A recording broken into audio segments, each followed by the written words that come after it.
Ya, selamat pagi, salam sejahtera untuk kita semuanya. Pagi ini kita lanjutkan pertemuan mata kuliah metodologi penelitian pendidikan. Ini pertemuan kita yang ketiga ya. Yang pertama pengantar, kemudian yang kedua minggu kemarin kita bahas tentang makna atau dari filsafat dari penelitian ya. Menjadi peneliti adalah orang-orang yang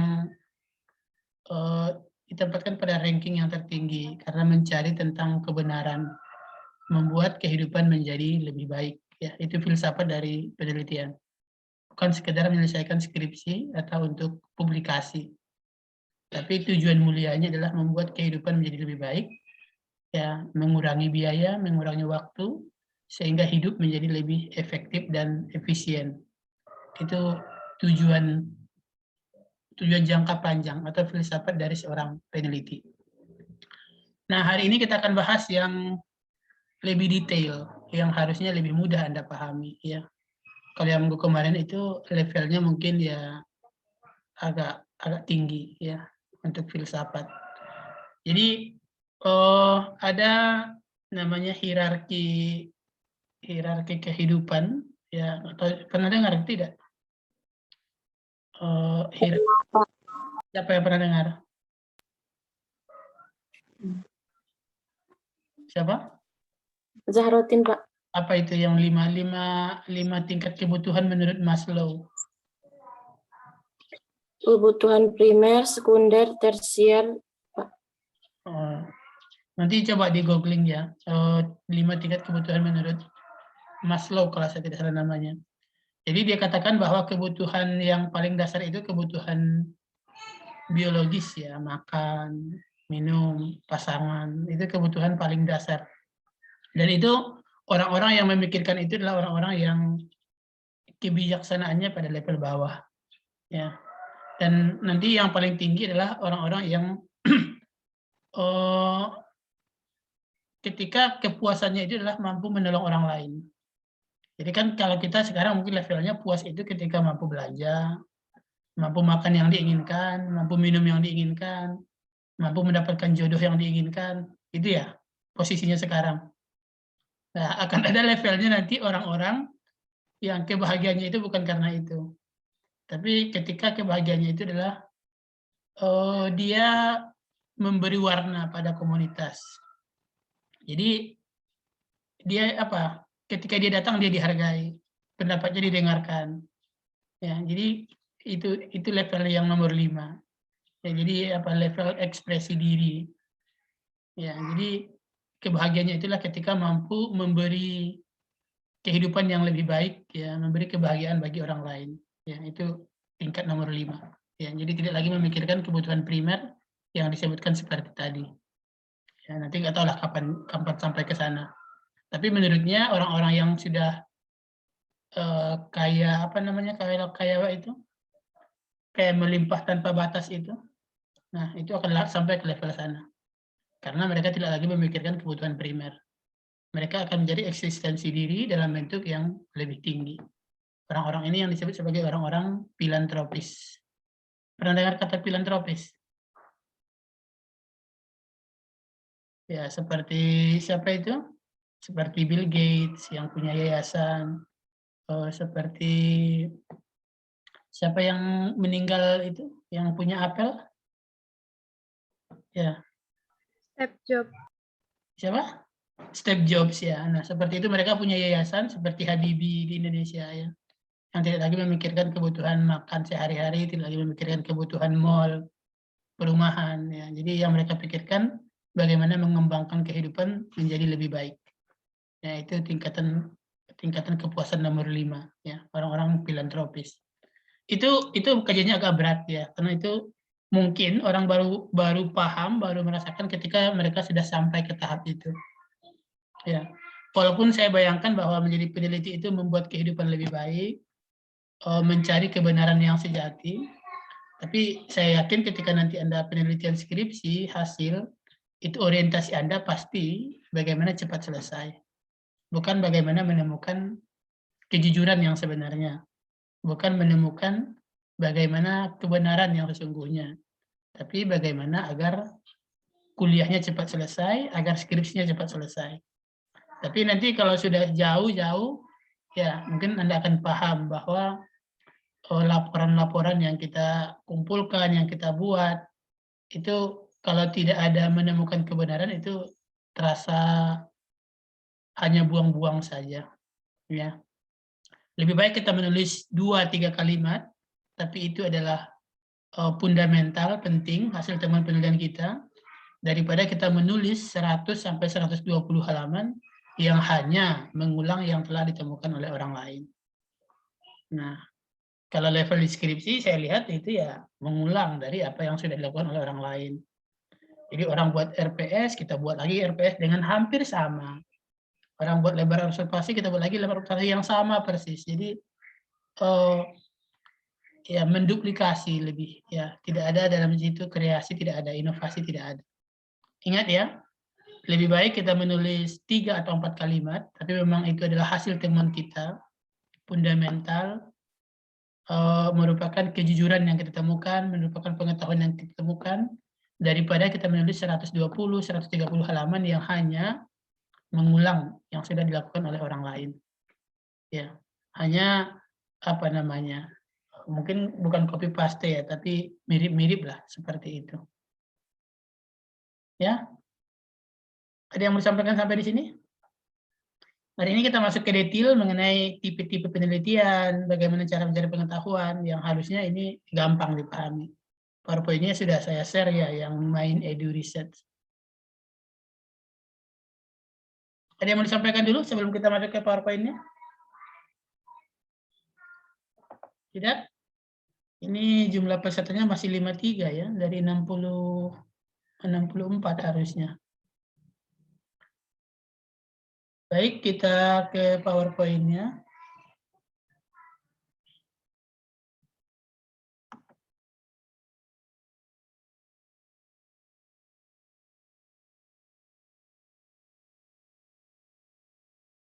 Kelihatannya PowerPoint-nya? Terlihat, Pak. Kelihatan, Pak. Oh, ini ada yang satu Zoom 2 orang ya, makanya mungkin jumlahnya tidak 65. Ya, ini sudah saya share dari pertemuan dari sebelum kita pertemuan pertama ya, mengenai dasar-dasar dalam metode penelitian pendidikan ya. Jadi akan ada 4 hal yang dibahas dalam PowerPoint ini. Yang pertama adalah overview. Overview itu pengetahuan umum ya tentang metodologi ilmiah, metode ilmiah, dan bagaimana penelitian pendidikan. Jadi pengertian umum ya. Kemudian yang kedua, pembagian tipe-tipe penelitian berdasarkan tujuannya. Kemudian tipe-tipe penelitian berdasarkan metodenya. Yang terakhir adalah contoh-contoh tipe penelitian. Ya, jadi 4 ya. Penelitian secara umum, ya baik penelitian yang ilmiah, yang bukan pendidikan maupun yang pendidikan. Kemudian pembagian model-model penelitian berdasarkan tujuannya, model-model penelitian berdasarkan metodenya, dan contoh-contoh penelitian. Ya. Ada 5 cara, ini sudah pernah kita bahas di pertemuan pertama ya. Ada 5 cara bagi kita untuk mengetahui sesuatu. Yang pertama adalah dengan personal experience. Kita tahu bahwa tertusuk dulu itu sakit. Kenapa kita tahu? Karena kita pernah mengalaminya. Itu personal experience. Tapi kan tidak semuanya bisa melalui personal experience. Kalau ditanya di sini bagaimana rasanya kematian, ada nggak yang bisa menjelaskan? Belum, Pak. Nah, kenapa belum? Enggak, Pak. Karena belum pernah merasakannya, Pak. Karena Belum mengalami. merasakannya. Jadi ada batasannya. Jadi personal experience itu sangat terbatas. Ya, mungkin saya pernah merasakan bagaimana dinginnya salju. Di sini yang lain tidak ada yang pernah merasakan dinginnya salju? Belum, Pak. Belum, Pak. Nah, jadi itu personal experience itu antar orang berbeda. Tergantung seberapa jauh dia berpetualang, seberapa lama dia hidup. Ya, biasanya atau mungkin seberapa banyak model kehidupan yang dilaluinya. Ya. Itu akan memberikan kepada dia personal experience. Karena kita manusia, karena kita punya pikiran, kita punya memori, ingatan, maka biasanya kita akan menghindari ya pengalaman-pengalaman yang kurang baik dan cenderung ingin mengulangi pengalaman-pengalaman yang terasa baik. Ya, jadi kalau pengalamannya seperti liburan, main ke Pulau Tikus, itu kita ingin mengulangi karena pengalamannya menunjukkan hal yang menyenangkan. Tapi kalau pengalamannya adalah yang menyakitkan seperti kecelakaan, nah itu kita tahu bahwa itu tidak baik. Kita tahu bagaimana rasanya dijahit misalnya ya, itu dari personal experience. Ya. Yang kedua, kita mengetahui segala sesuatu dari tradisi. Ya, tradisi kalau mungkin beda lokasi beda tradisi ya. Kalau tradisi di kampung saya misalnya kalau panen padi maka akan ada makan-makan di syukuran bumi mungkin namanya ya, makan-makan di area persawahan. Itu tradisi. Kemudian kalau menjelang Lebaran itu biasanya yang anak-anak akan dapat THR, itu tradisi. Jadi kita tahu, dan mungkin waktu ada anak-anak juga sudah siap ya. Kalau pas Lebaran itu sudah siap-siap dengan muka memelasnya ya untuk meminta THR. Itu kita tahu segala sesuatu dari tradisi. Kita tahu bahwa apa? Coba di lokasi masing-masing apa tradisi yang Anda tahu bahwa kalau bulan ini pasti begini. Kalau di Pariaman, kalau bulan 1 Muharram itu pasti ada festival Tabot. Mungkin di Bengkulu juga sama ya, festival. Kalau di Pariaman bukan Tabot, ya Tabui namanya, mirip-mirip lah. Di Bengkulu juga kalau sekitar 1 Muharram akan ada festival Tabot, ya itu tradisi. Apalagi kira-kira dari tradisi Anda yang Anda tahu pasti akan terjadi. Bulan ini pasti akan begini, hari ini pasti akan begini. Siapa yang bisa memberi contoh? Kalau kematian, nanti pasti akan ada bendera kuning. Kemudian pasti akan ada 3 hari. Ya, itu dari tradisi. Ya. Yang berikutnya dari ahli atau dari authority. Authority itu orang yang pengampu kebijakan pemerintah. Ya. Anda mungkin tahu bahwa kalau yang dari expert misalnya ya dari ahli, Anda tahu misalnya kalau mau menghidupkan listrik, Anda harus menyambungkan kutub positif dengan kutub negatif kepada bola lampu. Itu kita tahunya dari ahli, dari orang yang paham listrik. Ya, kita tahu bahwa untuk menghasilkan warna hitam, kita bisa mencampur antara warna merah dan warna biru. Ya, itu kita tahunya dari ahli. Ya, jadi pengetahuan yang diperoleh dari para ahli. Nah, coba nanti mungkin saya minta masing-masing untuk memberi contoh ya, mana yang personal experience, mana yang tradisi, mana yang expert. Ya, sekarang saya contohkan dulu. Yang authority misalnya yang corona sekarang ya, kita diwajibkan pemerintah untuk memakai masker, untuk memakai hand sanitizer, untuk menjaga jarak. Ya, kita tahu itu dari kebijakan pemerintah. Ya, kita diberitahu bahwa untuk belok kiri, belok kanan kita pakai sen. Ya, itu authority. Kayak apa namanya? Peraturan. Ya. Kemudian yang keempat adalah berdasarkan logika. Nah, logika ini ada 2, dari khusus ke umum, kita sebut dengan nama induktif, atau dari umum ke khusus, kita sebut dengan nama deduktif. Contohnya dari khusus ke umum, ayam bisa terbang, ya, merpati bisa terbang, belibis bisa terbang. Ayam, merpati, belibis adalah burung. Maka kita bisa mengambil kesimpulan apa kira-kira? Semua burung bisa terbang. Ya, semua burung bisa terbang. Itu kita apa namanya? Mengambil logika. Misalnya Heru ternyata tidak bisa dipercaya. Denny tidak bisa dipercaya. Kemudian David tidak bisa dipercaya. Heru, David, dan Denny adalah laki-laki. Apa kesimpulannya? Semua laki-laki Laki-laki tidak percaya. Ya, itu namanya induktif ya. Kita mengambil kesimpulan umum dari hal-hal yang khusus. Jadi kita mengkaji di SMP 11 begini, SMP 12 begini, SMP 14 begini, dan trennya sama semua. Maka kita akan mengambil kesimpulan bahwa semua siswa di SMP Bengkulu itu memiliki uang jajan. Ya, itu namanya induktif. Dari 1-2 kasus, akhirnya kita mengeneralisasi. Ya, mengambil kesimpulan umum yang kadang salah. Ya, karena beda kasus, ya beda. Di antara 1000 laki-laki mungkin masih ada 1-2 yang bisa dipercaya. Ya, itu induktif. Yang kedua deduktif. Deduktif ini sebaliknya. Dari hal umum kita mengambil ke hal khusus. Misalnya, semua burung bisa terbang. Kemudian pernyataan berikutnya bahwa pipit adalah burung. Maka kesimpulannya apa? Pipit bisa terbang. Pipit bisa terbang. Ya, jadi kita Pipit mengambil bisa terbang. kesimpulan dari hal-hal yang umum. Ya, bahwa semua daerah tropis itu pasti panas. Kemudian yang khususnya Bengkulu adalah daerah tropis. Maka kesimpulannya adalah Bengkulu adalah daerah panas. Panas. Bengkulu pasti panas. Itu namanya cara apa?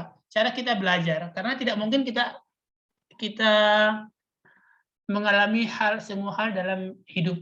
Ya, kita bisa tinggal di Bengkulu, tapi kita tidak mungkin selama hidup kita tinggal di seluruh daerah di dunia untuk mengetahui apakah mereka panas atau dingin.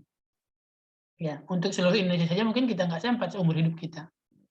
Jadi kalau untuk mengambil kesimpulan apakah di Kilimanjaro panas atau dingin, kita bisa mengambil analogi. Ya, ternyata semua puncak gunung itu dingin. Kilimanjaro itu puncak gunung. Maka secara tidak langsung di bawah pikiran kita pasti mengatakan, oh Kilimanjaro itu kemungkinannya dingin. Jadi kita bisa siap-siap kalau mau ke Kilimanjaro, yang di bawah itu bukan sunblock ya. Yang di bawah itu adalah mantel. Paham kira-kira induktif dan deduktif? Paham, Pak. Paham. Yang terakhir adalah yang metode ilmiah. Nah, ini yang sering kita pakai dalam penelitian. Bahwa untuk mengetahui sesuatu, kita melakukan penelitian. Kita mau tahu apakah pupuk meningkatkan tinggi tanaman jagung, harus penelitian. Kita mau tahu apakah daun katuk bisa meningkatkan volume air susu, ASI, itu penelitian. Ya. Jadi orang-orang yang melakukan penelitian nanti akan jatuhnya pada expert. Ya, yang nomor 3 tadi. Jadi kita bisa mendapatkan pengetahuan secara hemat sebenarnya tanpa melakukan penelitian dengan banyak membaca pengalaman para expert. Pengalaman para expert ini ditulis dalam buku, dalam jurnal, bukan dalam tablet gosip ya. Jadi kalau dibaca itu buku, jurnal, ya jangan ikuti akun-akun gosip. Ikuti akun-akun yang saintifik, yang sains. Ya, kalau tidak mau mendengarkan pengalaman dari ahli, maka teliti sendiri. Nah, resiko meneliti sendiri, biaya, waktu. Ya, biaya, waktu, tenaga, ya banyak umur yang harus kita habiskan. Paling gampang seperti yang pernah saya sampaikan minggu lalu, ya membaca tulisan orang adalah catatan masa lalu. Dengan membaca tulisan orang di masa lalu, kita tahu apa kesalahan mereka dan kita tidak akan jatuh pada kesalahan yang sama. Itu ya, karena biasanya ahli-ahli menulis di jurnal di buku itu berdasarkan hasil-hasil penelitian yang sudah scientific method. Ya, jadi 5 ya. Personal experience, tradisi, ahli dan peraturan, logika, dan sistematik penelitian.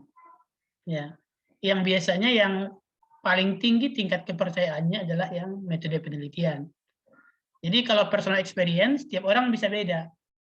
Ya, jadi misalnya ketika Denny bersikap ke Nove, itu berbeda dengan Denny bersikap misalnya ke Intan. Ya, sehingga ketika ditanya bagaimana Denny ke Nove, itu bisa jadi berbeda hasilnya dengan ketika kita menanyakan bagaimana Denny ke Intan. Ya, sama halnya ketika kita tanyakan pada orang yang asli Bengkulu bagaimana tinggal di Bengkulu, ya, atau mungkin yang agak kontras ya. Kita menanyakan misalnya bagaimana kehidupan di Padang Ulak Tanding kepada orang Padang Ulak Tanding. Akan berbeda hasilnya, kita tanyakan bagaimana kehidupan di Padang Ulak Tanding kepada orang Bengkulu. Jadi personal experience itu berbeda. Tergantung pengalaman, tergantung pengetahuan, ya banyak. Kemudian tradisi juga antar daerah bisa berbeda, ya. Kemudian expert, nanti kita lihat ya apa masing-masing kelemahan dan kekurangannya. Sebelum kita lanjut ke kelemahan kekurangan dari 5 metode ini, saya ingin masing-masing memberikan contoh dulu. Saya minta waktu untuk sekitar 3 menit untuk membuat contoh dari masing-masing 1, 2, 3, 4, 6 berarti ya. Satu contoh personal experience, satu contoh tradisi, satu contoh expert atau authority, satu contoh induktif, satu contoh deduktif, dan satu contoh hasil penelitian. Coba saya kasih waktu 3 menit. Silakan ditulis apa contoh dari masing-masing ini.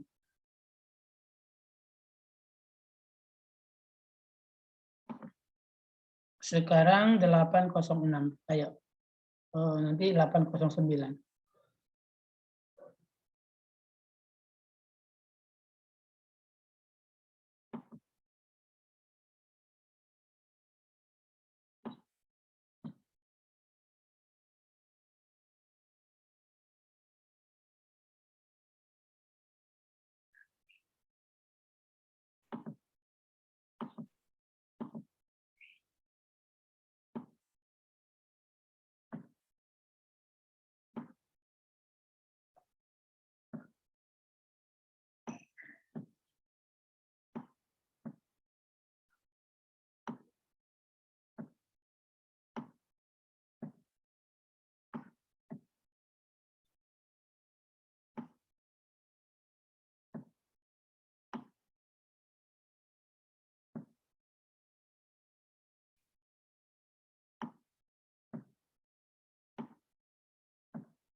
Baik, David Halomoan. Coba bisa berikan contoh dari masing-masingnya? Belum, Pak. Apa salah satu saja? Kalau tidak kelima-limanya salah satu. Apa contohnya?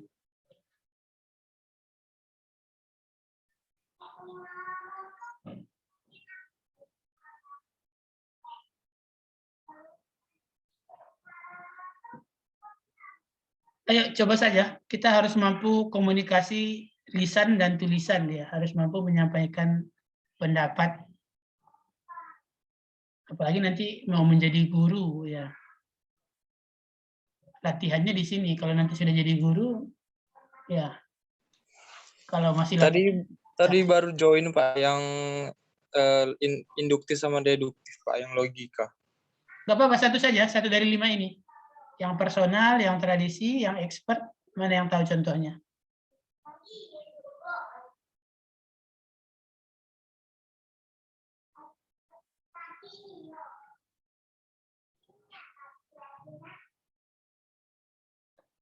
Ayo, yang mana?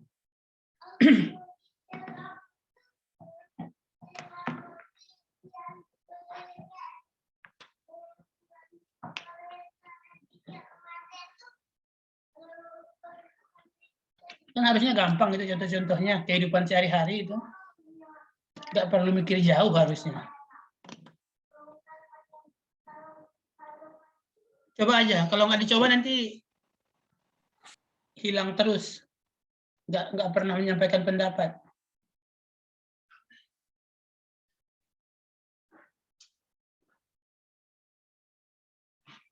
David, masih dengar? Masih, Pak. Nah, ayo coba.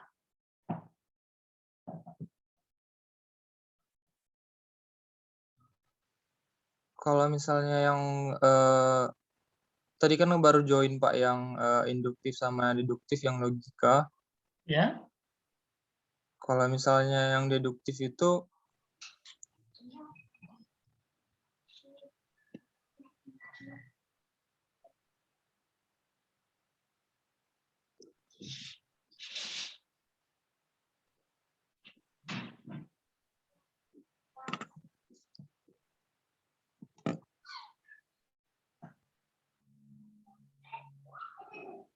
Nanti saya kembali ke David ya. Coba Aprilia Zurli dulu. Apa contohnya? Saya mau mengambil dari yang metode ilmiah. Apakah kunyit bisa menyembuhkan kram haid? Itu sudah ada hasil penelitiannya. Jadi kalau kita mengambil metode ilmiah, maka kita harus membaca jurnal, membaca buku. Maka penelitian CX tahun 2000X menunjukkan bahwa kunyit mampu menyembuhkan bla bla bla. Itu kalau kita mengambil dari metode ilmiah. Sudah belum? Sudah baca? Belum, Pak. Masih ini aja. Coba, banyak kok yang kita hafal. Kan Anda sudah semester 5. Sudah banyak dapat teori di perkuliahan. Dan teori-teori yang diajarkan itu biasanya hasil penelitian dari ilmiah. Misalnya, dari teori ilmiah Anda tahu bahwa kita punya lambung dalam perut. Aprilia sudah pernah buka perut orang, belum? Belum, Pak. Tahu nggak di perut kita ada usus?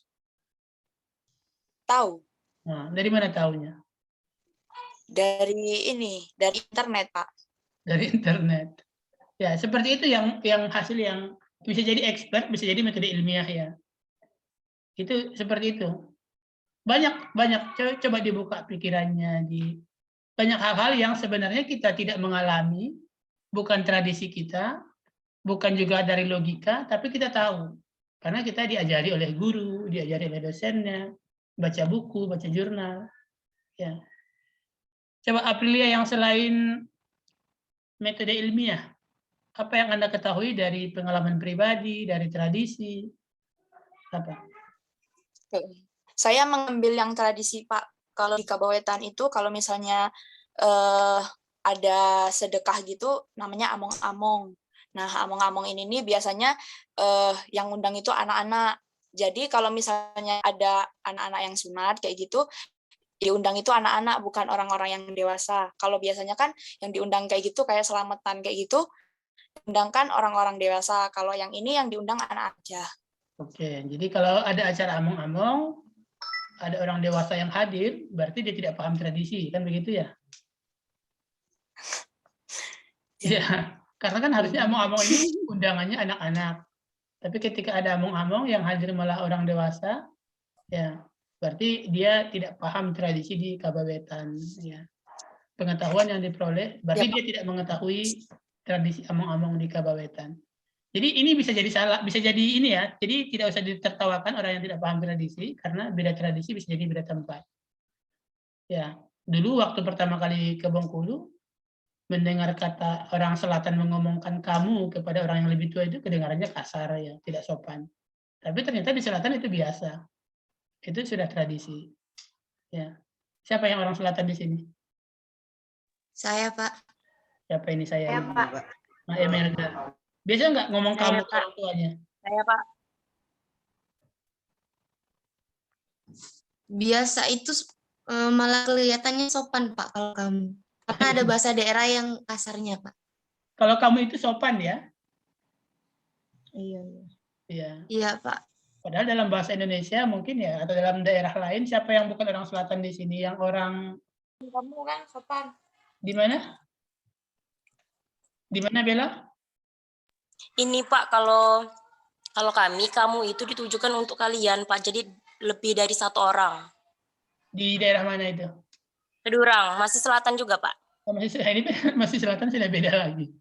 Ya. Iya. Jadi Iya, ada Pak, di, banyak perbedaan. ya, Ada yang di daerah lain untuk mengatakan kamu itu kepada orang yang lebih tua itu kasar, tidak sopan. Ya, di daerah mana ada nggak yang daerahnya seperti itu? Ada, Pak. Di mana Rusaka? Pagar alam, Pak. Di, di Bangka juga begitu, Pak. Di Bangka, di Pagar Alam. Jadi beda tradisi, beda. Jadi ketika orang selatan datang ke Bangka, datang ke Pagar Alam, ya pahami tradisi di sana. Jangan mengatakan kamu kepada orang yang lebih tua. Jadi ya kita tahu pengetahuan ini ya dari tradisi. Ya. Oke, kita ke contoh berikutnya dari Sandy. Coba bisa nggak yang personal experience?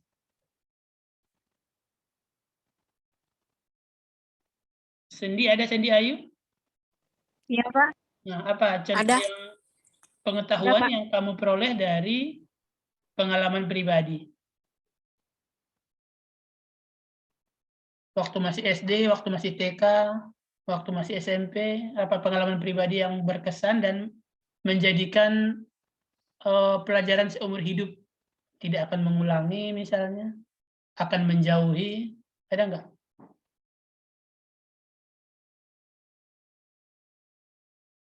Sandy, mana Sandy nih? Nggak usah dimatikan mikrofonnya. Iya, Pak. Nah, ayo, apa contohnya yang personal experience yang kamu alami? Biasanya kalau saya di rumah itu kalau sebelum maghrib itu harus pulang. Kalau tidak pulang sebelum maghrib itu akan dimarahi. Oke, personal experience. Kalau sebelum maghrib harus pulang. Kalau tidak pulang, akan dimarahi. Berarti pengetahuannya tidak berlaku umum ya, hanya untuk pribadi. Ada yang lain yang personal experience yang berlaku umum? Meina, Pak. Izin bertanya dulu, Pak. Meina, Pak. Ayo, Meina. Olvi, Pak. Ayo, Meina dulu.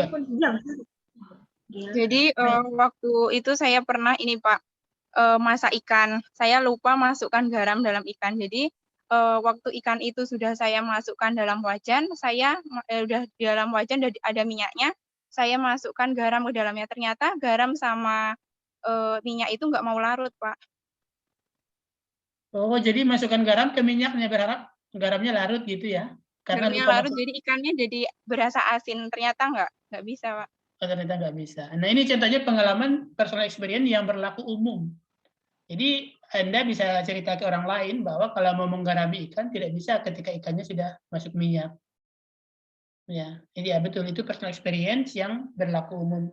Kalau yang disampaikan Sandy tadi kan khusus ya. Kalau Sandy dimarahi sebelum pulang maghrib, belum tentu Cindy Julita dimarahi sebelum pulang maghrib. Ya, beda apa? Tidak berlaku umum. Tapi kalau yang disampaikan Meina itu berlaku umum. Mau di Kepahyang, mau di Kedurang, mau di Muko-Muko, kalau menggarami ikan saat ikannya sudah dimasukkan ke minyak, ikannya tidak akan asin. Ya, itu personal experience. Si Olpi coba apa tadi personal experience-nya? Sering memakan timun dapat mengurangi jerawat. Sering memakan timun dapat mengurangi jerawat. Ini personal, ya betul. Ya. Iya, Pak. Tapi mungkin apa kepastiannya tidak sekuat yang Meina ya. Memakan timun mengurangi jerawat. Ya banyak faktor ya. Tapi tidak apa-apa. Itu personal experience-nya. Cuma mungkin ketika diaplikasikan ke orang lain, belum tentu menghasilkan hasil yang sama. Atau ada yang pengalaman yang lain bahwa makan timun mengurangi jerawat? Enggak ada yang lainnya. Kalau yang disampaikan Meina tadi kan sudah semacam akan sama antar orang. Ya. Kalau personal experience-nya Olpi bahwa makan timun akan mengurangi jerawat. Jadi kalau lagi mau jerawatan makan timun gitu ya. Kalau itu Olpi ya. Ya, itu personal experience. Ya.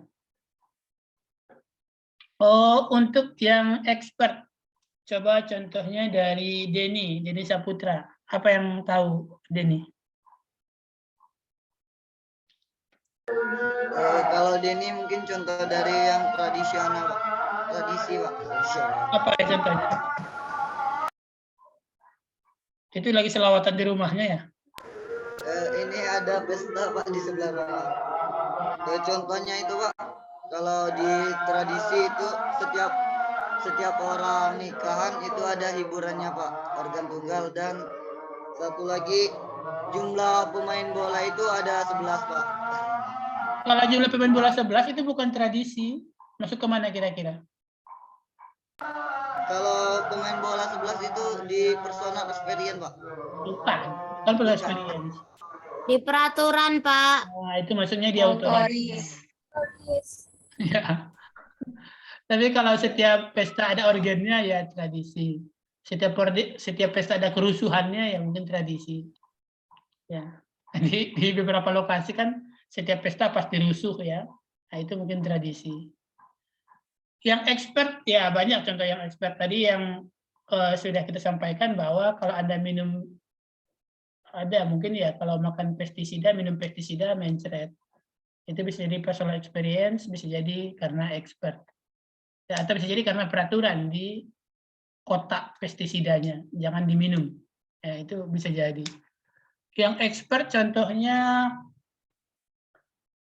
yang expert ini mungkin banyak dalam masalah teknik. Ya, dalam masalah teknik, dalam masalah biologi juga banyak yang expert. Jadi misalnya kalau dalam masalah pertukangan, kalau mau membuat campuran semen, pasir, koral untuk tiang, berapa banding berapa? Ada yang tahu? Nggak tahu. Nah, jadi kalau nanti di rumahnya mau buat sendiri, nggak punya uang bayar tukang, maka Anda bisa tanya ke tukangnya. Campuran pasir, koral dengan semen untuk tembok untuk tiang rumah itu berapa? Itu expert. Ya, dari para ahli yang sudah biasa di bidang tersebut. Kemudian misalnya kalau Anda punya kendaraan, kalau mau membuka busi bagaimana? Ya. Kalau mau mengganti oli bagaimana? Ya, itu kita ke bengkel. Itu dari expert, dari ahli yang biasa di hal-hal tersebut. Ya, mereka nggak menuliskan, tapi mereka tahu. Mereka tahu cara tercepat untuk mengganti oli. Mereka tahu cara tercepat untuk membuka ban. Ya, itu pengetahuan yang dari expert. Kalau logika tadi sudah banyak contohnya. Yang metode ilmiah, nah ini yang kita lakukan di universitas, di akademisi. Ya, metode pengajaran manakah yang paling efektif untuk meningkatkan hasil belajar? Nah, itu biasanya dari penelitian. Ya. Kemudian tumbuhan apakah yang dapat mengurangi resiko misalnya kelainan cacat bawaan pada bayi, atau faktor apakah yang menyebabkan cacat pada bayi? Ya, itu kita tahunya dari penelitian. Ya. Hal-hal seperti itu kita tahu juga. Misalnya ketika ada kasus kematian ikan, satu danau mati semua. Di Bengkulu mungkin jarang ya. Yang banyak mungkin di Sumatera Barat misalnya ya, danau atau di Sumatera Utara Danau Toba. Tiba-tiba pagi ratusan ton ikan mati. Ya. Itu kemudian ada penelitian kenapa kira-kira ikan tersebut mati. Ada yang sudah tahu kenapa kira-kira? Pernah dengar kasusnya kan ya?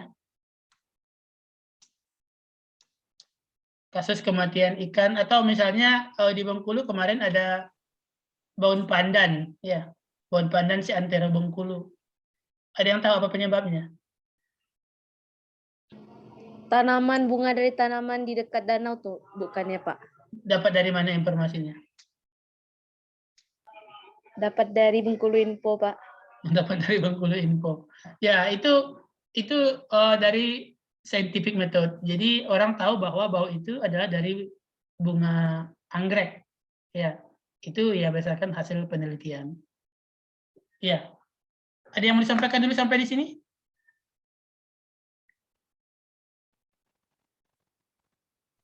Pak, boleh kasih contoh lagi yang logika nggak, Pak? Yang tradisional Pak bisa Pak? Yang tradisional kan banyak, tergantung daerahnya. Yang tradisional tadi kan contohnya yang kamu ya, kamu di selatan itu sopan banget, tapi kamu di daerah lain itu kurang sopan, itu tradisi. Jadi kalau kita orang selatan terutama ketika keluar dari daerah selatan, ya harus tahu bahwa di daerah lain itu memanggil kamu itu tidak sopan. Tapi kalau orang tua atau orang yang sudah besar datang ke selatan kemudian dipanggil kamu oleh anak-anak di selatan, ya jangan tersinggung. Karena itu juga sudah tradisi. Jadi pengetahuan kita akan tradisi membuat kita lebih lebih bijak. Tidak salah tindakan. Karena kita tahu bahwa itu hal yang berbeda antar daerah. Ya. Jadi seperti waktu filsafat kemarin, saya katakan bahwa semakin banyak yang kita ketahui, maka kita semakin bijak menghadapi hidup. Ya. Jadi kalau orang yang nggak tahu, mungkin ketika ke selatan dipanggil kamu, ya langsung mengeluarkan golok kan gitu. Tapi karena kita tahu pengetahuan itu ada, ya, sehingga kita bisa lebih arif, ya. Tahu bahwa itu bukan sesuatu yang perlu ditersinggungkan. Kalau yang induktif, deduktif, siapa yang bisa ngasih contoh? Putri Nesa? Saya, Pak. Ayo Sabira, silakan coba. Untuk yang induktif, ular adalah reptil. Reptil kulitnya bersisi. Ular kulitnya bersisi. Ular adalah reptil. Untuk yang deduktif, Oke, lanjut. ya. Yang deduktif? Untuk yang deduktif, semua ikan bisa berenang. Paus adalah ikan. Paus bisa berenang. Oke, ya terlepas contohnya salah, paus adalah ikan, ya itu paus bukan ikan, ya. Itu contoh yang induktif, deduktif, ya.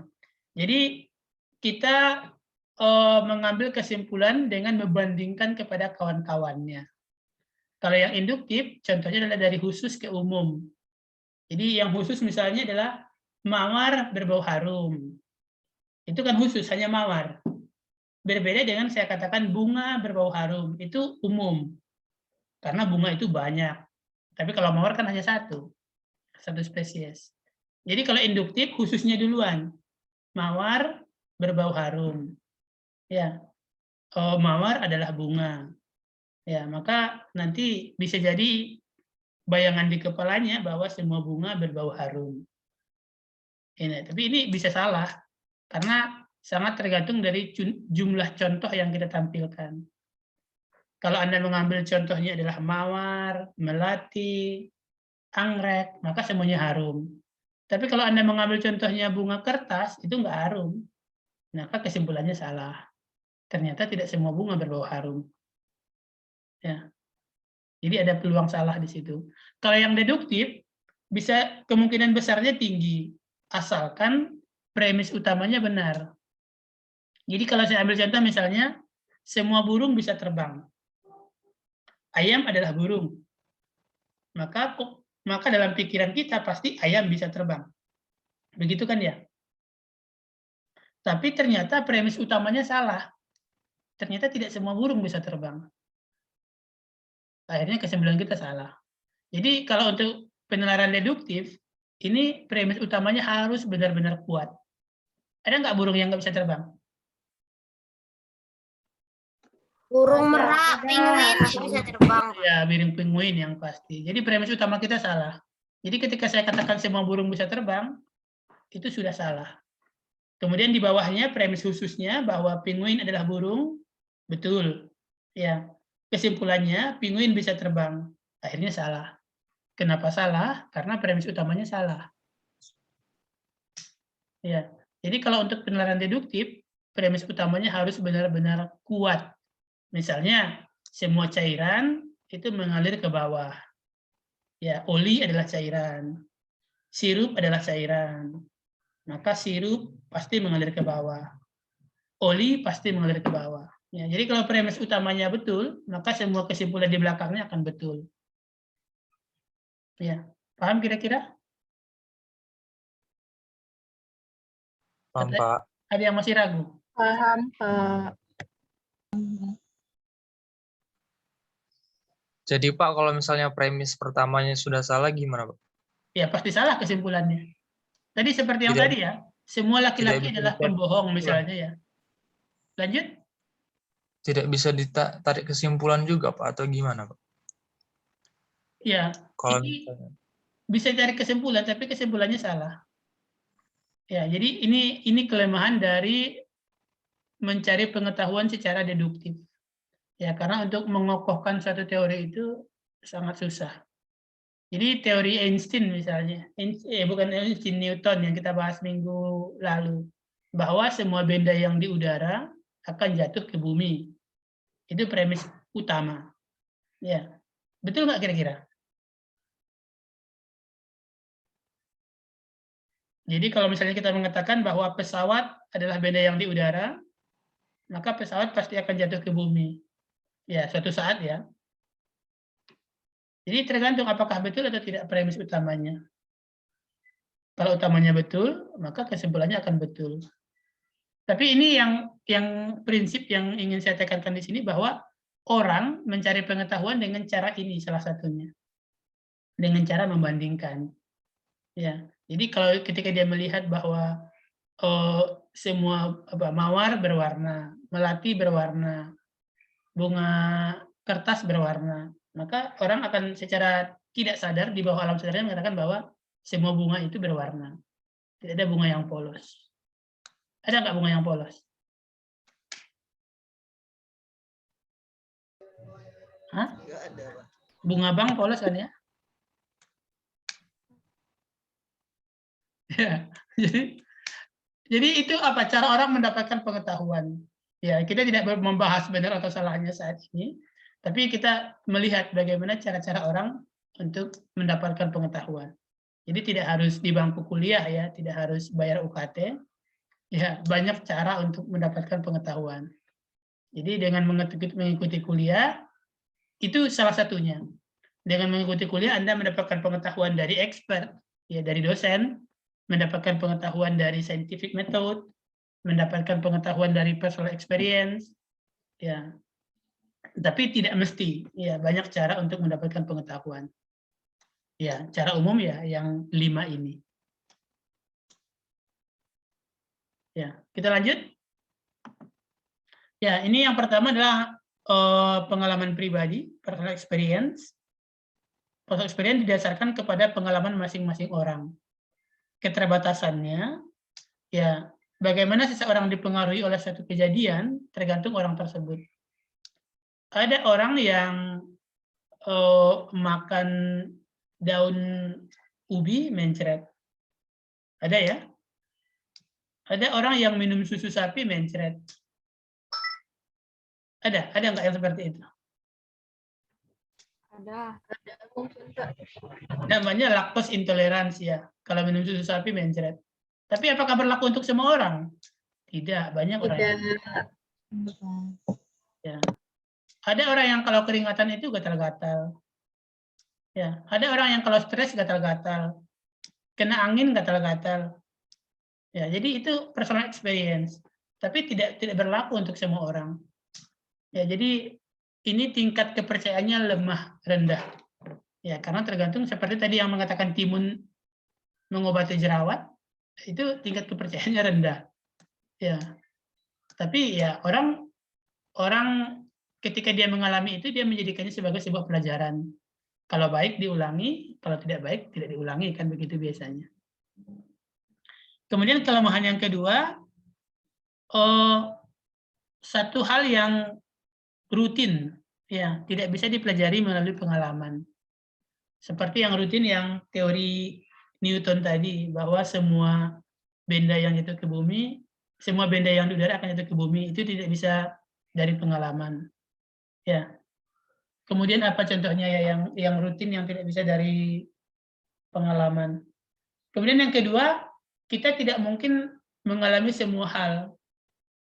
Ya, seperti yang saya contohkan tadi, kita tidak mungkin hidup di semua tempat di Indonesia seumur hidup kita. Jadi kita tidak mungkin mengalami semua hal. Ya. Anda mungkin belum tentu bisa mengalami hidup di tempat bersalju. Belum tentu bisa mengalami hidup di puncak Himalaya. Belum tentu bisa hidup di Siberia. Jadi kita memiliki keterbatasan untuk mendapatkan pengalaman pribadi. Ya. Yang kedua adalah yang tradisi, yaitu mengerjakan sesuatu sebagaimana kita temukan. Ya. Kelemahannya bahwa tradisi ini sering cocok untuk kejadian pada masanya. Jadi kalau kejadian pada masa lalu, apa contohnya yang tidak cocok lagi pada masa sekarang? Tradisi apa yang ayo Inka, apa? Tradisi apa yang sudah ditinggalkan?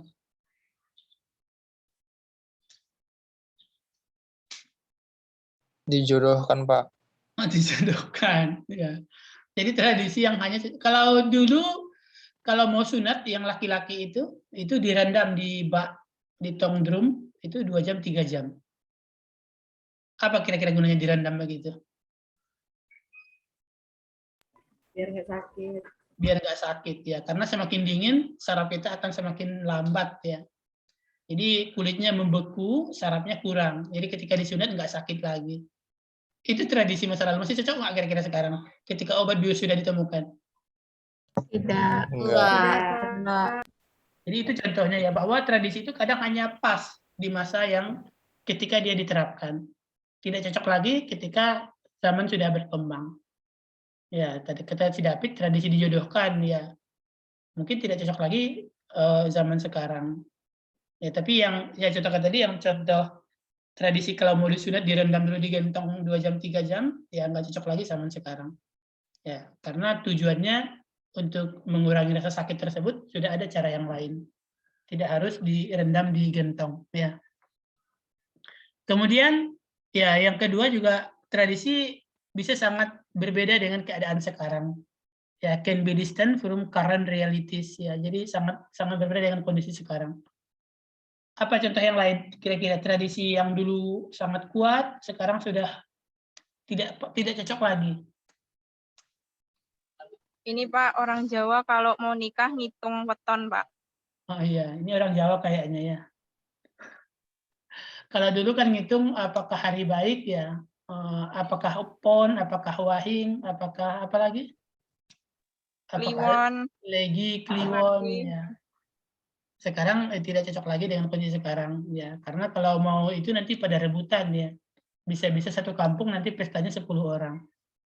Jadi tidak cocok lagi tradisi yang seperti itu. Berikutnya yang expert atau authorities ya, berdasarkan kepada pendapat dari para ahli ya. Kelemahannya bahwa ahli bisa jadi salah ya. Ini sudah kita bahas juga contohnya bahwa waktu penemuan teori tentang DNA, ternyata ahli tersebut salah. Ya, dia ahli. 4 orang yang publikasi tentang DNA pada saat itu, ternyata 3 diantaranya salah. Ya, jadi ahli juga bisa salah. Yang kemudian yang kedua bahwa antar ahli juga bisa berbeda.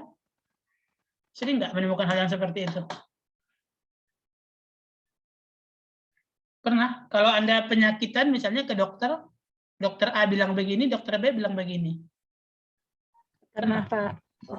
Ya, antar ahli juga kadang nggak sepakat. Kadang kalau mengikuti seminar proposal kakak kelasnya juga sama. Antar penguji juga nggak sama pendapatnya. Ya, apakah data ketika kita mau penelitian di SMA 8 misalnya ya, kemudian kita kan mau untuk sebelum ke topik kita wawancara dulu dengan guru.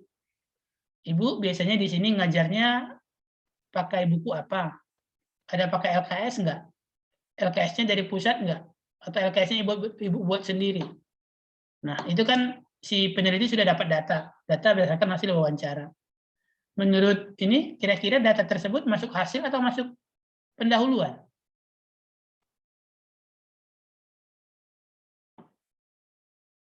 Coba Putri Nesa, terbayang yang saya sampaikan kan ya? Ketika Anda mau penelitian ke sekolah, kan itu sebelum melakukan penelitian wawancara dulu ke gurunya. Nah, Ibu, kalau misalnya Anda membuat media ajar berbasis lingkungan sekitar, wawancara dulu ke gurunya. Ibu sudah pernah membuat bahan ajar sendiri? Kalau bahan ajar sendiri, bahannya dari mana? Apakah sudah pernah ngambil dari lingkungan sekolah sini? Jadi kalau ternyata gurunya sudah pernah mengambil bahan ajar dari lingkungan sekitar, kan kita nggak perlu lagi buat LKPD berbasis lingkungan sekitar. Nah, hasil wawancara kita ini, apakah masuk hasil atau masuk pendahuluan ketika kita penelitian, ketika kita skripsi?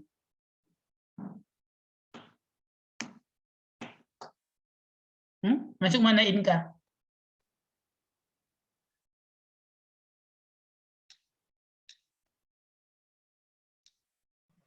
Pendahuluan, Pak. Masuk pendahuluan, walaupun dia sudah hasil wawancara ya. Oke, pendapat yang lain bagaimana? Pendahuluan, Pak. Pendahuluan, Pak. Ada yang mengatakan itu hasil? Pendahuluan, Pak.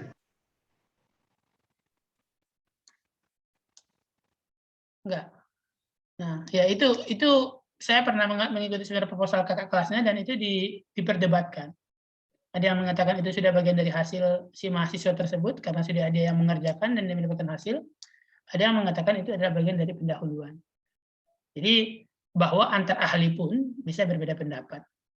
Ya, itu kelemahan dari kalau kita menyandarkan kepada pendapat ahli. Kemudian berikutnya adalah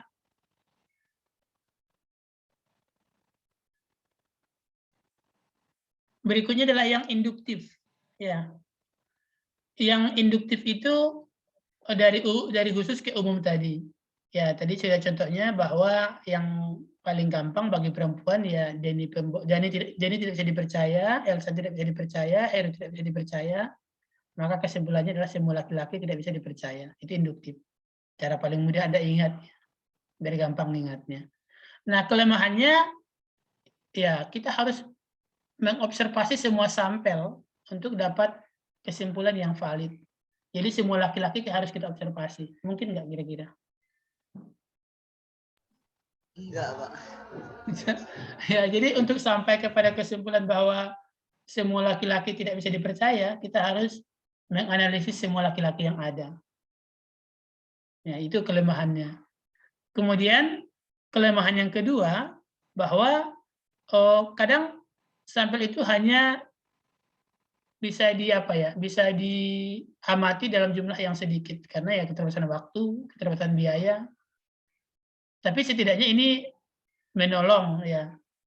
Menolong maksud saya ketika kita tidak punya waktu untuk mengamati semua orang, kita bisa mengambil sebuah gambaran bahwa semua laki-laki tidak bisa dipercaya.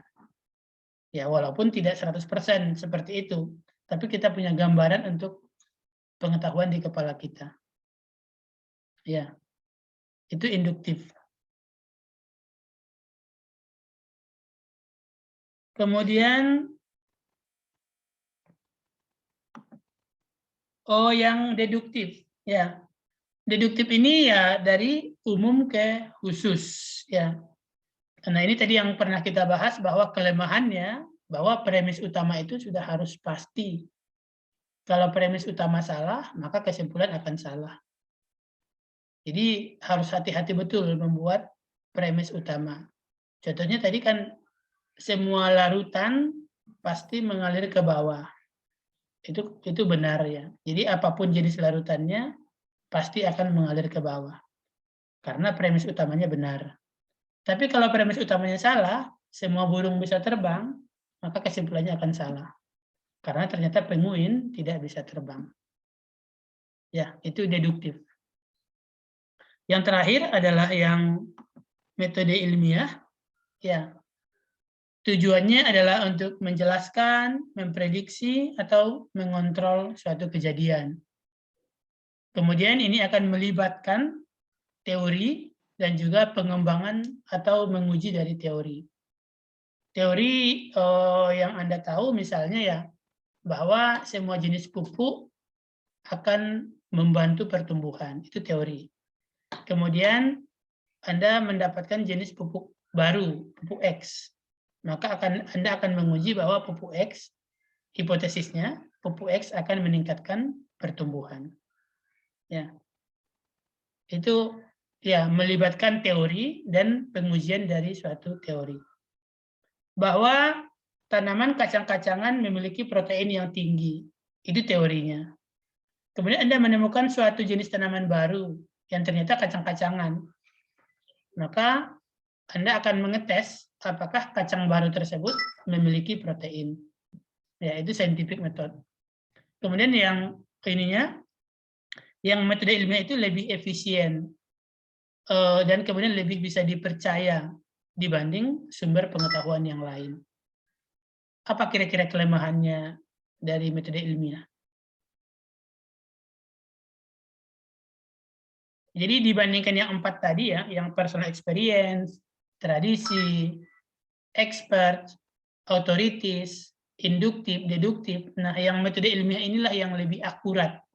Jadi kalau sesuatu sudah dibuktikan dari metode ilmiah, maka 95% itu sudah bisa dipercaya. Ya, tidak usah diragukan lagi. Jadi misalnya hasil penelitian ilmiah, 60% orang Indonesia bergolongan darah O. Ya, itu hasil penelitian ilmiah misalnya. Maka ketika disampling pun, penelitian ini tahun 1990 misalnya. Maka ketika disampling tahun 2020, ya kemungkinan besar hasilnya masih sama. Bahwa 40% orang Indonesia bergolongan darah O. Ya. Itu sesuatu yang tingkat keakuratan kebenarannya itu tinggi. Itu keunggulan dari metode ilmiah. Kalau hasil penelitian menemukan misalnya bahwa tanaman gadung, tahu tanaman gadung? Tanaman sejenis umbi liar di hutan. Tanaman gadung itu bisa menyebabkan mencret. Mau diteliti 30-40 tahun kemudian, mau diteliti di Kamboja, mau diteliti di Papua Nugini, mau diteliti di Afrika, hasilnya sama. Jadi itu metode ilmiah, bahwa hasilnya itu akurat, tingkat kepercayaannya tinggi. Nah, apa kira-kira kelemahannya?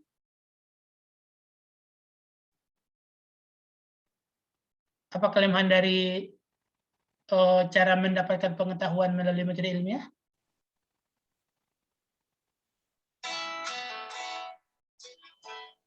Sebentar ya, ada telepon.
Ya, ada panggilan sebentar. Kita tadi sampai di metode ilmiah ya, bahwa pertanyaan tadi apa kelemahan dari metode ilmiah? Sudah ada yang bisa menemukannya? Kalau waktu penelitiannya Pak Maksudnya? lama. Coba lebih apa? Waktu penelitiannya?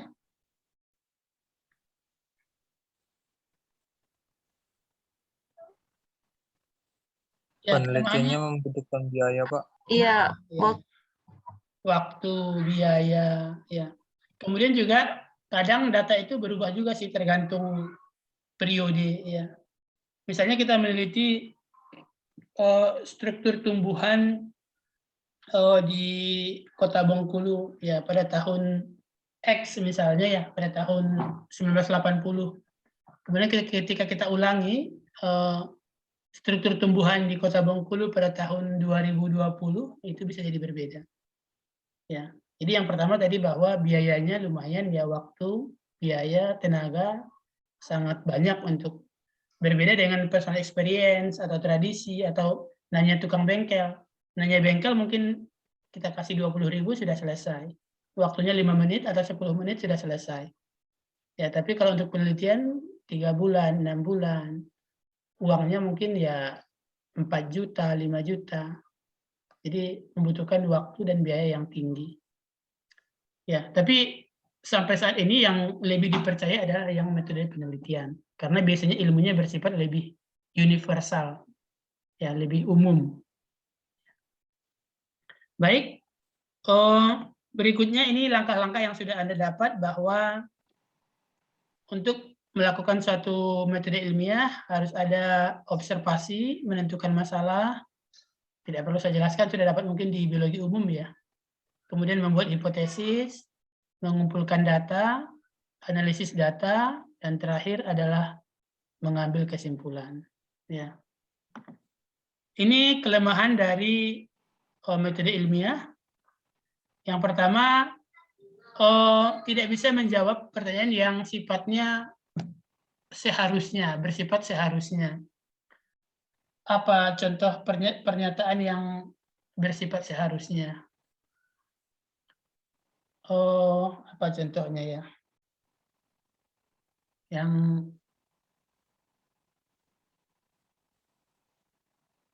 kalau semua akar tumbuh menuju air, itu kayaknya bukan seharusnya ya, itu satu kepastian. Apa yang pernyataan yang bersifat seharusnya? Jadi kalau pernyataan tersebut bersifat seharusnya, maka akan berbeda nanti antar penelitian. Ya.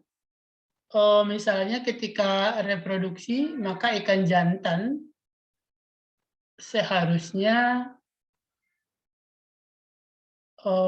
menyimpan anak-anaknya di mulut. Ya. Itu seharusnya atau berbeda antar spesies ya. Yang bersifat seharusnya. Oke, nanti kita cari contoh teori yang bersifat seharusnya. Dan untuk sesuatu yang bersifat seharusnya kadang berbeda hasil antar penelitian yang berbeda. Ya. Kemudian yang kedua, kelemahannya adalah tidak bisa mengumpulkan data dari semua kejadian. Ya. Jadi misalnya ini nanti yang akan kita katakan ada namanya populasi, ada yang namanya sampling. Jadi kalau kita mau melihat misalnya tipe-tipe persentase golongan darah di Indonesia, ya itu tidak bisa kita mengambil sampel dari seluruh orang yang ada di Indonesia, ya itu tidak mungkin. Kemudian yang kita bahas minggu lalu bahwa ketika kita melakukan penelitian antara kelas kontrol dan eksperimen, kita tidak mungkin mengontrol semua variabel kontrol. Sudah kita bahas kemarin kalau kita mau buat satu metode PJBL, satu metode ceramah, kalau kita mengulang di kelas yang sama, itu tidak bisa karena metode yang kedua, pesertanya sudah ada pengetahuan awal yang berbeda. Kalau kita mau membedakan kelas 7A dengan 7B, tidak mungkin kita menciptakan manusia yang persis sama. Manusia yang di kelas 7A harus sama persis dengan manusia yang di kelas 7B. Nggak mungkin. Nah, itu kelemahan-kelemahan dalam metode ilmiah. Tidak bisa kita mengatasi kompleksitas permasalahan. Kemudian yang kedua adalah adanya keterbatasan dalam alat, ya, dalam alat ukur. Ya, sama saja di lab kita mungkin untuk timbangan, ya, untuk digital kita nggak punya yang ukurannya nano, misalnya ya. Kita punya keterbatasan dalam alat, dalam bahan. Misalnya untuk mengukur kecepatan suara, kita nggak punya.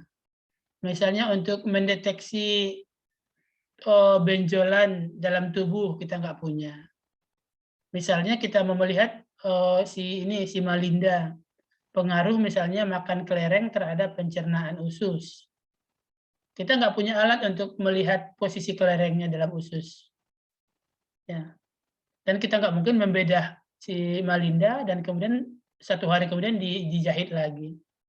Jadi ada keterbatasan dalam hal-hal tersebut. Kemudian yang terakhir, ada namanya etika. Misalnya kita mau melihat pengaruh makan bakso level cabai 18 terhadap pencernaan.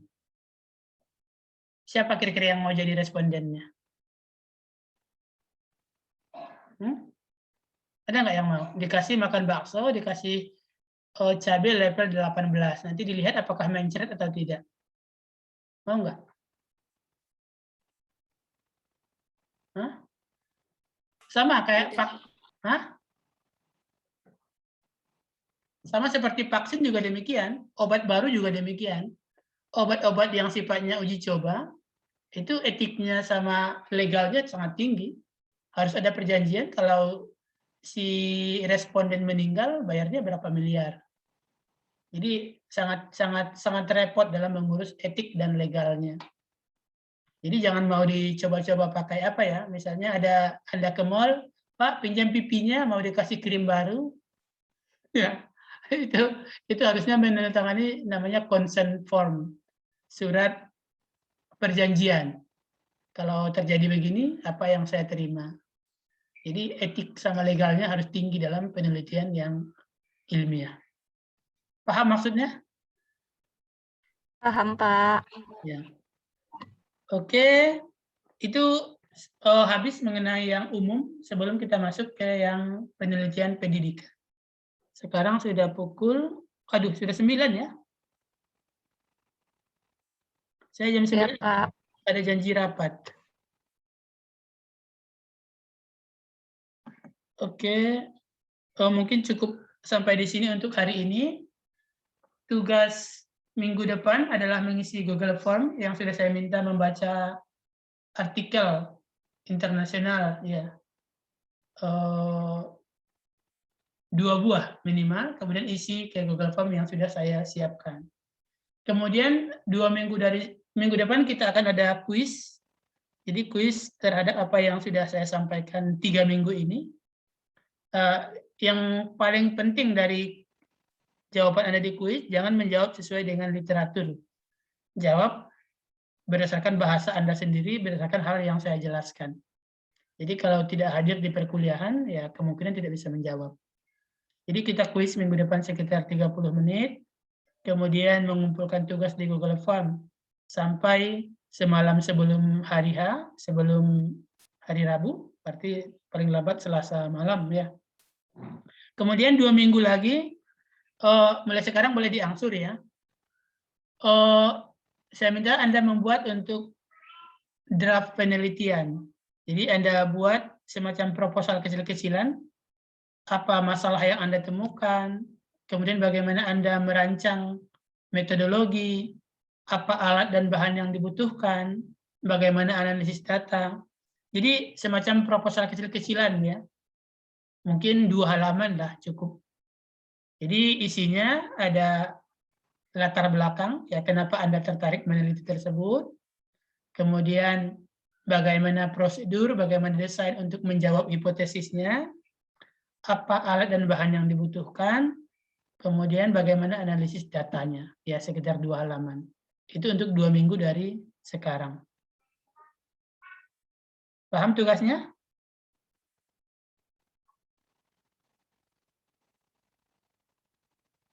Boleh ulang untuk isinya tadi, Pak? Untuk apa? Yang isinya dari latar belakang, terus apa Latar lagi? belakang, ya misalnya latar belakangnya, saya menemukan ada daun yang berwarna ungu.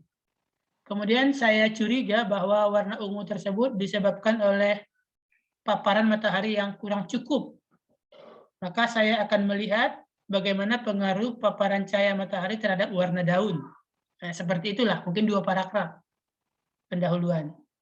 Maka di desain akan Anda buat bahwa tumbuhan ubi akan saya kelompokkan menjadi 2. Satu diletakkan di bawah matahari, satu diletakkan di bawah pohon. Warnanya akan saya amati setelah 2 minggu perlakuan. Tumbuhan ubinya adalah tumbuhan yang sama. Tanahnya menggunakan yang sama, saya siram setiap hari 2 kali sehari. Saya pupuk dengan pupuk X. Nah, itu namanya desain.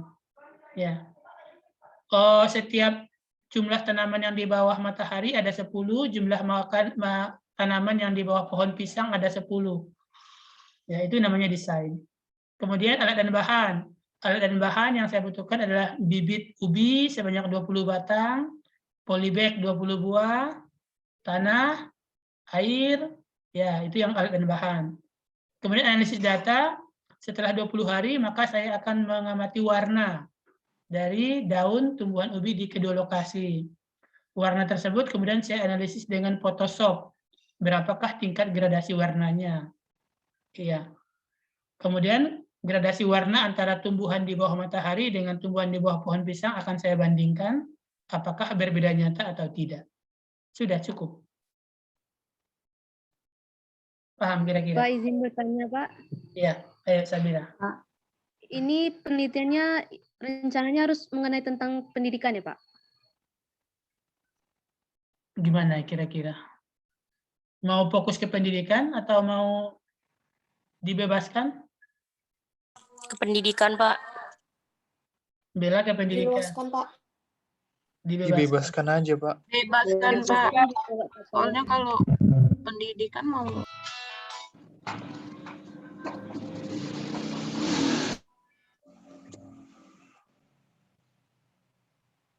Oke, ya. Mungkin kita bebaskan ya topiknya.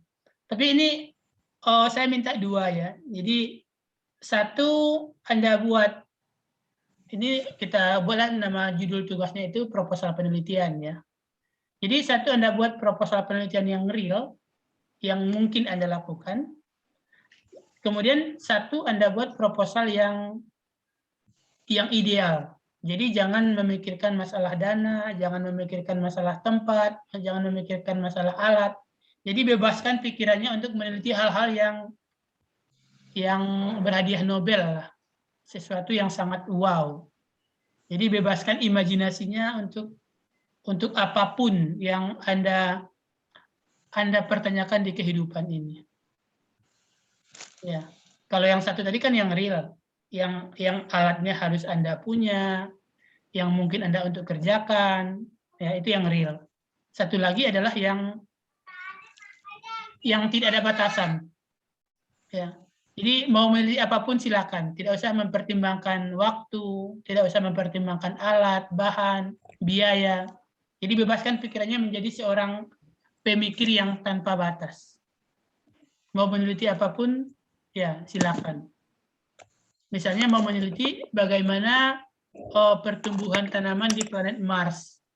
Ya, misalnya seperti itu. Bebaskan idenya, bebaskan pikirannya untuk membuat proposal yang unlimited, yang tidak dibatasi. Ya, jadi ini dulu waktu kami ya pernah diajarkan seperti ini, untuk melatih kemampuan berpikir, kita harus dibiasakan berpikir tanpa batas.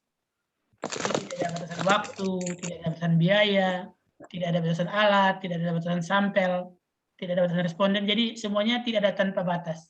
Nah, buatlah sebuah proposal yang akan merubah dunia. Ya, walaupun ini mungkin tidak bisa kita kerjakan. Tapi semua tindakan itu didasari dari pikiran.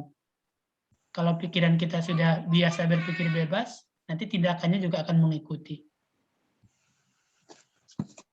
Paham yang saya maksudkan? Paham, Pak. Jadi 2 minggu lagi dikumpul 2 buah proposal per orang.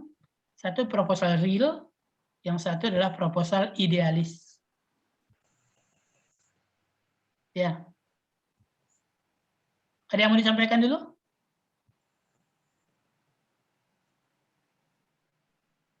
Pak, Ya. izin bertanya mengenai deadline-nya tadi, Pak.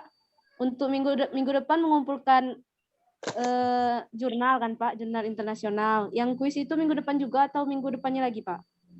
Minggu depan kita tidak mengumpulkan jurnal ya, hanya mengisi Google Form seperti yang pernah kita isi untuk yang jurnal nasional. Ya. Kemudian kita akan kuis minggu depan ya sekitar 30 menit terhadap hal yang sudah saya sampaikan selama 3 pertemuan. 2 pertemuan kemarin dan hari ini. Ya. Baik, terima kasih, Pak. Ya. Ada lagi?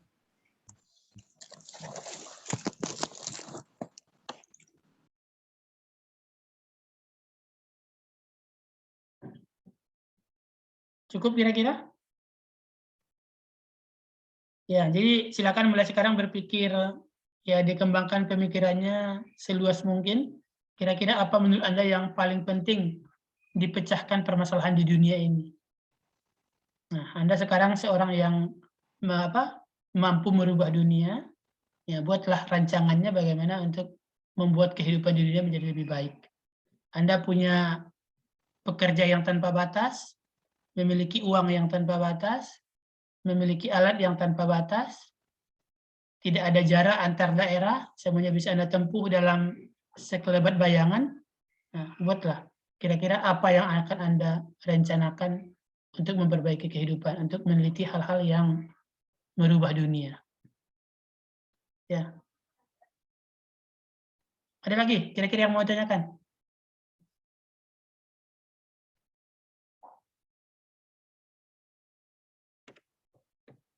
Cukup? Cukup, Pak. Ya. Baik, kalau cukup mungkin kita cukupkan sampai di sini. Kalau ada nanti pertanyaan lebih lanjut, bisa diskusi di WA Group. Ya. Saya akhiri. Selamat pagi. Assalamualaikum warahmatullahi wabarakatuh. Waalaikumsalam. Waalaikumsalam warahmatullahi wabarakatuh. Terima kasih, Pak. Saya tutup ya. Ya, Pak. Iya, Pak.